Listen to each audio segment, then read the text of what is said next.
Hello guys, my name is Hrishikesh and you are watching Smart Code.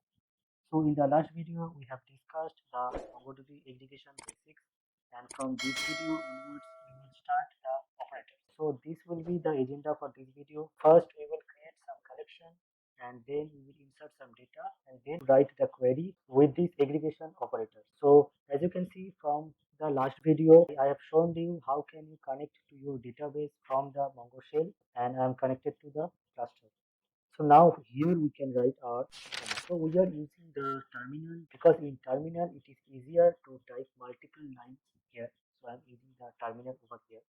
So we will insert some data. For example, db.universities.insert many. I hope you remember from the last video we have used insert many there, and we can insert country, let's say India, state, let's say Bengaluru, and we will give something like location. It will be, so there are specific type for the location in MongoDB storage. So if we are trying to use that, it is really good because the way MongoDB store the location, it is really good for some searching over the location. I will show you these things in the later half of this playlist. The way we can put first will be longitude and then it will be latitude. I'm just arbitrarily adding some data, and after location there will be another field which will be student. Let's just keep it like this. Then we can close the array. So right now I'm inserting only one document. You can add multiple documents. So later I will show you the easier way to insert data using the MongoDB Compass. I forgot to put a comma over here. So let me just add that. So as you can see, our data is inserted. We will insert another data in course. So let's just add that. So as you can see, our university data is there. Now we will use. So as you can see, we are inside the Mongo aggregate database, and inside we have added one document with university as a collection. So inside Mongo aggregate database, we have one collection which is university, which have one data which is this. So right now we will add another data in the course. So how can we do that? db.courses.insert. I'm using insert because I only insert one data, and for the other data I will show you how to do that in Mongo Compass. So here we need to add, for example, university, and we will add and show collections again. As you can see, now we have two collections over here. Now I will show you the easiest way to insert data. Let's open Mongo Compass. You can connect using this link. You can get this link in Mongo Atlas Connect tab, which I have shown you in the last video. If you not watched the last video, please watch it. Let's open. So it is opening, and let me make it full screen. So here you can see we have one database which is mongo-aggregate, and we have both collection which is course and universities. So if you open the university, you can easily add a new data over here. Either you can add JSON file or you can add a single data. Right now I will add a single data.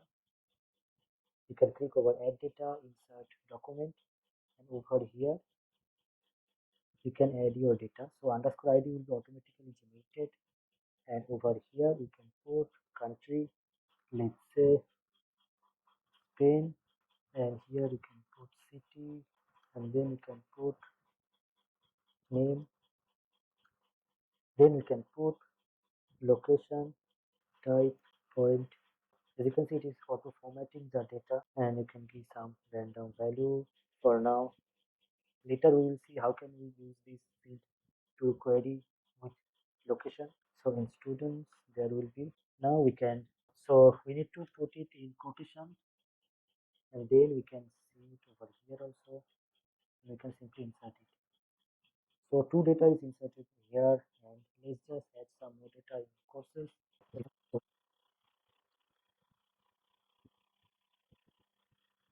So two data over here. So we have entered, you can enter a lot of data over here. So right now we will see according to our agenda, number one is done. Now we will see how can we write the query using the $match operator. So let's open our terminal, and we can do, let us clear the screen, and db.universities.insert aggregate, and here we can keep the pipeline, which is an array, and so the second parameter is optional, so we don't need to pass it. And here we can give the dollar match, and dollar match will be an object which will contain the condition. So what condition can you give? Let's just open the database and universities. So as you can see, these are all our data. So what we want is the all the data which all the universities. So what we are searching for? We are searching for all the university which is present in India. So the country need to be in India. So let's start. So here we can pass country which is India. So here we have written db.universities.aggregate and dollar match and country India. If we are trying to search this, we will get the. So as I have also told you in the last video that aggregate function will always return array. So as you can see, this is a single result because we have only two documents and only one document is satisfying the condition. So we are getting only single document. So if it is single document or multiple documents, whatever it is, it will always come inside an array. So the result, so the return type of this aggregate is always will be an array or a null. So if no condition is satisfied, then it will return null. This is the dollar match operator. So right now I am showing you the basics of these operators. But after I cover most of the operators, then I will come up with a complex example and combine all these operators in one large example. Then you can understand how powerful these operators are. So right now we can see inside this document, we are getting all these parameters. But generally in real world application, we never need all these. So how can we pick the needed fields which we wanted to pick? So this is very easy. So you can write db.university. So let me just give an up arrow. So in this array, we need to put. So this is the one pipeline, or this is the one stage, whatever you can. And in the second stage, we can use dollar project. So project will pick the fields which you want to fetch from this query. So we need to pass it as a object, and let's just close it, and then this stage is also done. Now we can close our pipeline and then the query, then the semicolon. So here inside here we can give, for example, let's say we don't need the country because we are passing the country in the query. Let's say we need the city, so city will be one, and location we need, so it will be one, and that's all. If you just run this, then you can see we don't have any documents, so we need to update this. India, I will show you how can you write this query inside MongoDB Compass. That is much more easier and faster for you to run and see the output of these operators and each stages. I will show you that in a while. So if I run this, you can see we're getting city and location only. We're not getting this student field over here and also the country. But underscore ID we are getting. Underscore ID by default will fetch. If we want underscore ID to be removed from this document, we can explicitly set and say underscore ID equal to 0. Let's, now you can see underscore ID is not coming here. So this is the dollar match operator and dollar project operator. Now let's do the same thing over here. So as you can see inside in MongoDB Compass, we have a one tab which is aggregation, and this is the same thing. So from here, you just need to select the pipeline stages. So for this stage, we can select the operator. So for our first operator will be match. So here we need to write the query.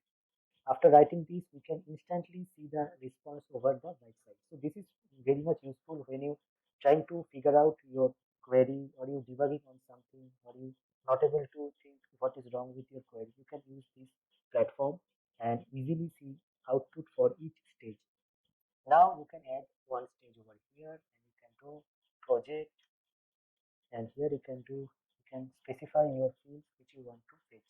For example, I don't need underscore ID, so I give it -1, and I need city, which is 1, and then I need, for example, location, so I give it 1. Then you can see we are getting the same result over here. So you can do this. This is very much simple. You can shift your query to this. This is also possible. So you can move your stages ups and down according to your need. So this is another way to run your aggregate query. And there are other things which you can see how there are other important things which over here. I will explain this in the later part, the advanced MongoDB playlist. So I hope you like this video. So that's it for this video. If you like it, please give it a thumbs up, and that will keep me motivating for this whole series.